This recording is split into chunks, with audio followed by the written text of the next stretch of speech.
लड़का लड़की प्यार मोहब्बत की रील बना रहे। कहा? अल्लाह के घर में, जामा मस्जिद में। मैंने वीडियो देखा, मेरा खून खौल गया कि जामा मस्जिद के एडमिनिस्ट्रेशन और वहां की इंतजामिया क्या कर रही है। इस तरीके के बेहुदा वीडियोस जामा मस्जिद के अंदर बनाए जा रहे हैं। प्यार मोहब्बत की बातें एक लड़का लड़की वो वीडियो के अंदर फिल्मा रहे और वो वीडियो जामा मस्जिद दिल्ली के अंदर बन रही है। मेरे प्यारे साथियों, दिल्ली के अंदर 5 मस्जिदें तो ऐसी हैं, पुरानी मस्जिदें जो पिकनिक स्पॉट बन चुकी हैं और वहां आशिक और माशूक मिलने जाते हैं। वो लवर्स पॉइंट बन गया है, वो आशिकों के मिलने का अड्डा बन गया है। ये मुसलमान का हाल है। और वो बेचारा कह रहा है कि साहब हमारी मस्जिदों पर दुश्मनों की गलत नजर। अल्लाह कह रहा है मेरे स्पेशल बंदे 5 टाइम की नमाज के तो पाबंद होते ही होते हैं। वल्लज़ीना यबीतूना लिरब्बिहिम सुज्जदन व क़ियामा, वो रात भर सजदे में रहते हैं, वो रात भर क़ियाम में रहते हैं, वो अल्लाह की बारगाह में रोते रहते हैं, वो अल्लाह की बारगाह में तहज्जुद पढ़ते हैं, क़ियामुल लैल करते हैं। ततजाफा जुनूबुहुम अनिल मज़ाजी यदऊना रब्बहुम खौफन व तमा। मेरे नेक बंदे वो हैं जो अपने बिस्तर से अलग रहते हैं। रातों में लोग सोए रहते हैं, मेरे नेक बंदे अपने बिस्तर से अलग होकर अल्लाह की बारगाह में रुकू कर रहे होते हैं, अल्लाह की बारगाह में सजदा कर रहे होते हैं। मेरे नेक बंदे तहज्जुद पढ़ते हैं, मेरे नेक बंदे क़ियामुल लैल करते हैं। और एक बात आपको बोलता हूं, कभी कोई मसला फंस जाए, कभी जिंदगी में कोई प्रॉब्लम आ जाए, कभी कोई समस्या आ जाए, नुस्खा बताता हूं, नोट कर लो। 5 टाइम की नमाज की पाबंदी करो और तहज्जुद की नमाज के लिए मोबाइल पर अलार्म सेट करो। फजर की अजान 5 बजे हो रही है, रात में 3 बजे उठो और वजू करके 8 रकात तहज्जुद की नमाज पढ़ो। मैक्सिमम 8 रकात। अगर 8 रकात पढ़ने की ताकत नहीं तो 6 भी पढ़ सकते हो, 6 की ताकत नहीं तो 4 भी पढ़ सकते हो, 4 की ताकत नहीं तो 2 भी पढ़ सकते हो। मिनिमम 2 रकात, मैक्सिमम 8 रकात तहज्जुद की नमाज पढ़ो और उसके बाद अल्लाह के सामने अपनी झोली फैला दो। ऐ अल्लाह, शादी को 8 साल हो गए, तेरा बंदा औलाद की नेमत से महरूम है। ऐ अल्लाह, मेडिकल चेकअप करा लिया, डॉक्टर्स की रिपोर्टें नॉर्मल हैं, डॉक्टर का इलाज दुरुस्त है। ऐ अल्लाह, मेरे घर में बच्चे की किलकारी नहीं गूंज रही है, मेरी बीवी की गोद सूनी है। ऐ अल्लाह, मुझे औलाद की नेमत से नवाज दे। मेरे प्यारे साथियों, ये तजर्बा और मुशाहदा जो उलमा का और नेक लोगों का रहा है, वो मैं आपको बता रहा हूं। तहज्जुद की नमाज में आप तहज्जुद की नमाज पढ़ने के बाद अल्लाह से वो चीजें मांगिए जो असंभव है, जो नामुमकिन है। अल्लाह ताला उस असंभव और नामुमकिन को भी इंशाअल्लाह मुमकिन। तजर्बे और मुशाहदे की बात बता रहा हूं क्योंकि वो वक्त ऐसा के महल को जमीन में दसा दिया, हमने कारून के खजाने को जमीन में दसा दिया, अपनी सारी दौलत के साथ कारून जमीन के अंदर दसा दिया गया। कभी दौलत पर गुरूर मत करना मेरे भाई। ये दौलत आज है, कल नहीं होगी। बड़े बड़े करोड़पति अरबपति लोग आज भिखारी बन गए, आज दूसरों के मोहताज बन गए, और जो कल तक भिखारी थे, फकीर थे, आज वो करोड़पति बन गए। कभी दौलत पर गुरूर मत करना, कभी अपनी खूबसूरती पर गुरूर मत करना। ये खूबसूरती एक दिन ढल जाएगी, ये खूबसूरत चेहरा एक दिन झुर्रियों से भर जाएगा। ये चेहरा, जिस चेहरे की खूबसूरती पर नाश करते हो, इस चेहरे पर सिलवटें पड़ जाएंगी, इस चेहरे पर झुर्रियां पड़ जाएंगी, ये बाल सफेद हो जाएंगे, ये बदन कमजोर पड़ जाएगा।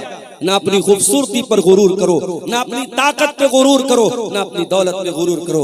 अल्लाह ताला कहता है मेरे स्पेशल बंदे वो हैं जो जमीन के ऊपर तकब्बुर नहीं करते, गुरूर नहीं। इसीलिए अल्लाह ताला, गुरूर करना इब्लीस का तरीका है, तकब्बुर करना इब्लीस का तरीका है, और अपने आप को डाउन रखना, अपने आप को कमजोर समझना, अपने आप को छोटा समझना, ये नबियों की सुन्नत है मेरे प्यारे साथ।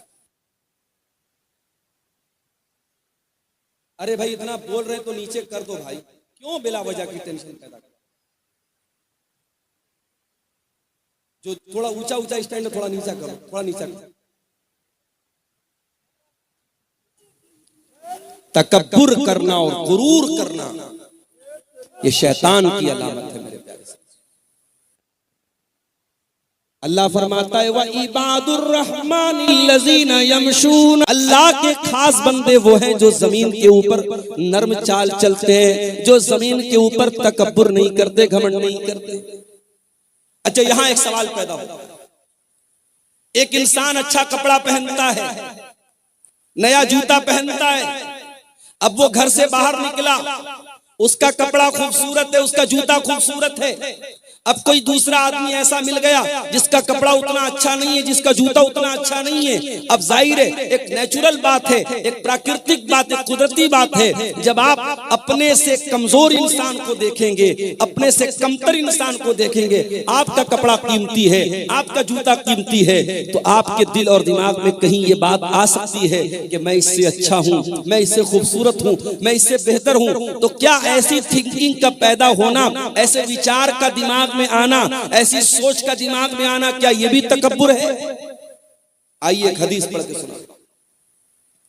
अल्लाह के नबी फरमाते हैं जिस इंसान के दिल में जर्रा बराबर तकब्बुर होगा वो जन्नत में नहीं जाएगा। सहाबे किराम दहल गए, सहाबे किराम कांप गए, अल्लाह के रसूल, जर्रा बराबर जिसके दिल में तकब्बुर होगा, अहंकार होगा, घमंड होगा, गुरूर होगा, वो जन्नत में नहीं जाएगा। ऐ अल्लाह के नबी, हम में से हर इंसान चाहता है उसका कपड़ा अच्छा हो, हर इंसान चाहता है उसका जूता अच्छा हो, अच्छा जूता पहन के निकले, अच्छा कपड़ा पहन के निकले। अब किसी दूसरे को देख करके अगर अपने आप को बड़ा समझ लिया तो ऐ अल्लाह के नबी, ये तो बड़ा घाटे का सौदा है। एक जरा सा तकब्बुर पैदा होगा और इंसान जहन्नम में चला जाएगा। आपने फरमाया ऐ मेरे सहाबा, तकब्बुर ये नहीं है कि इंसान अच्छा कपड़ा ना पहने, तकब्बुर ये नहीं है कि इंसान अच्छा जूता ना पहने। आपने फरमाया इन्नल्लाह जमीलुन युहिब्बुल जमाल, अल्लाह ताला खूबसूरत है और अल्लाह ताला खूबसूरती को पसंद करता है। ये बड़ी प्यारी बात है। अल्लाह ताला खूबसूरत है, साहिबे जमाल है, अल्लाह जमील है। और ये मुंह लगते हैं जब जाहिल उनसे कन्वर्सेशन करते हैं, जब जाहिल उनसे बातचीत करते हैं और जिहालत पर उतर जाते हैं तो ईंट का जवाब पत्थर से नहीं देते, वो शेर का जवाब सवा शेर से नहीं देते, वो जाहिल का जवाब खामोशी से देते हैं, वो सलाम कह करके आगे गुजर जाते हैं। भाई हमारा मिजाज क्या है? हमारा मिजाज तो यही है कि हम किसी से कम थोड़ी। उसने हमें कैसे बोल दिया, उसने हमें कैसे उल्टा सीधा बोल दिया, हम तो ईंट का जवाब पत्थर से देंगे, हम तो शेर का जवाब सवा शेर से देंगे। नहीं, अल्लाह कह रहा है कि मेरे स्पेशल बंदे ऐसे नहीं। वइज़ा ख़ातबहुमुल जाहिलून क़ालू सलामा, वो जाहिल का जवाब जहालत से नहीं देते, वो गलत का जवाब गलत से नहीं देते। हमारी अक्सर लड़ाई क्यों होती है? हमारी रिश्तेदारियों में जो फूट पड़ती है, जो दुश्मनी होती है, क्यों होती है? उसने मुझे बोल दिया, उसने मुझे ऐसा कह दिया, उसने मेरे साथ ऐसा कर दिया, उसने अपनी लड़की की शादी में मुझको नहीं बुलाया, उसने अपने यहाँ दावत में नहीं बुलाया, हम भी नहीं बुलाए। यही तो होता है। अल्लाह के नबी के पास एक आदमी आया, उसने कहा अल्लाह के नबी, मेरे कुछ रिश्तेदार हैं, मैं उनके साथ अच्छा सलूक करता हूं, वह युसीऊना इलैया, वो मेरे साथ बुरा सलूक करते हैं। ऐ अल्लाह के नबी, मैं उनके साथ अच्छा मामला करता हूं, वो मेरे साथ जिहालत का मामला करते हैं। मैं उनके साथ नरमी का मामला करता हूं, वो मेरे साथ सख्ती का मामला करते हैं। आपने फरमाया ऐ मेरे सहाबी, जब तक तू इस हाल में, जिस हाल में तू बता रहा है, तब तक अल्लाह ताला की तरफ से एक फरिश्ता बराबर तेरी मदद करता रहेगा। और जब तक तू ऐसा काम कर रहा है, तू अपने उन रिश्तेदारों के मुंह में जहन्नम की राख भर रहा है, जहन्नम की आग भर रहा है, क्योंकि वो तेरे नरमी के मुकाबले में सख्ती करके और तेरे एहसान के बदले बदसलूकी करके वो जहन्नम के हकदार बन रहे हैं, लेकिन तू जन्नत में अपना ठिकाना बना रहा है। ये इस्लाम का अखलाक है। अभी लखनऊ के अंदर क्रिसमस का त्योहार हमारे ईसाई मजहब के लोग मना रहे थे। उनके चर्च के पास दूसरे मजहब के लोग आए और वहां पे हुड़दंग मचाने लगे, बदतमीजी करने लगे। माफ कीजिए, हालांकि वो लोग मुसलमान नहीं थे, लेकिन ये बदतमीजी कि किसी दूसरे मजहब के त्योहार के मकाम पे जाकर अपने मजहब की का जो है प्रचार करना और वहां चीखना चिल्लाना, ये अखलाक के भी खिलाफ है और मानवता के भी खिलाफ है। आज मुल्क में नफरत का माहौल इस कदर बढ़ चुका है कि आज कभी मस्जिदों के सामने, कभी चर्च के सामने और कभी किसी दूसरे मजहब की इबादतगाह के सामने जाकर इस तरीके की बदतमीजी। इस्लाम के अंदर इस जहालत की कोई गुंजाइश नहीं। इस्लाम जाहिलों का मजहब नहीं है, इस्लाम बदतमीजी का मजहब नहीं है। इस्लाम अखलाक का नाम है, इस्लाम किरदार का नाम है, इस्लाम कैरेक्टर का नाम है। मेरे प्यारे साथियों, जाहिल का जवाब भी आपको जहालत से नहीं देना है, गाली का जवाब भी आपको गाली से नहीं।